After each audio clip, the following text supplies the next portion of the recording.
కాంగ్రెస్ నేత శ్యామ్ పిట్రోడా చేసినటువంటి వ్యాఖ్యలకి పార్టీకి ఎటువంటి సంబంధము లేదని కాంగ్రెస్ పార్టీ నేత జైరాం రమేష్ అయితే చెప్పడం జరిగింది.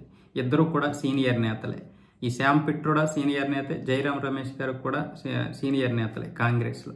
అయితే చాలాసార్లు కాంగ్రెస్ని ఇరకాటంలో పెట్టే వ్యాఖ్యలు, వివాదాస్పద వ్యాఖ్యలు చేస్తుంటారు ఈ శ్యామ్ పిట్రోడా. దానివల్ల కాంగ్రెస్ పార్టీ చాలా ఇరకాటంలో పడుతూ ఉండేది. సమాధానాలు చెప్పలేక ఇటువంటి కౌంటర్లు కూడా ఇవ్వలేని సందర్భాలు కూడా ఉన్నాయి. అయితే ఈ రోజు చేసినటువంటి శ్యామ్ పిట్రోడా చేసిన వ్యాఖ్యలు ఏంటంటే, చైనాతో ఎందుకు ఈ వివాదాలు పెట్టుకుంటారు, చైనాతో ఎందుకు ప్రతిసారి శత్రుత్వం పెట్టుకుంటారు, అసలు చైనాని శత్రువుగా చూడకండి. చైనా చాలా బలమైనటువంటి దేశం.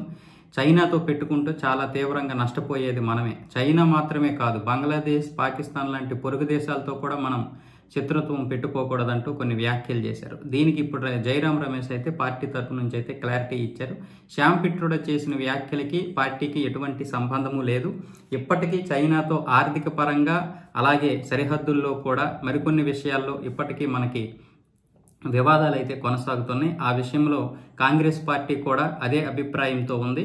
శ్యామ్ పిట్రోడా మాటలను మాత్రం ఎట్టి పరిస్థితుల్లోనూ పరిగణలోకి తీసుకోకండి. ఒకవేళ తీసుకుంటే వ్యక్తిగతంగా తీసుకోండి, కానీ పార్టీకి ఆయన చేసినటువంటి వ్యాఖ్యలకి ఎటువంటి సంబంధం లేదనేది క్లారిటీ ఇచ్చారు.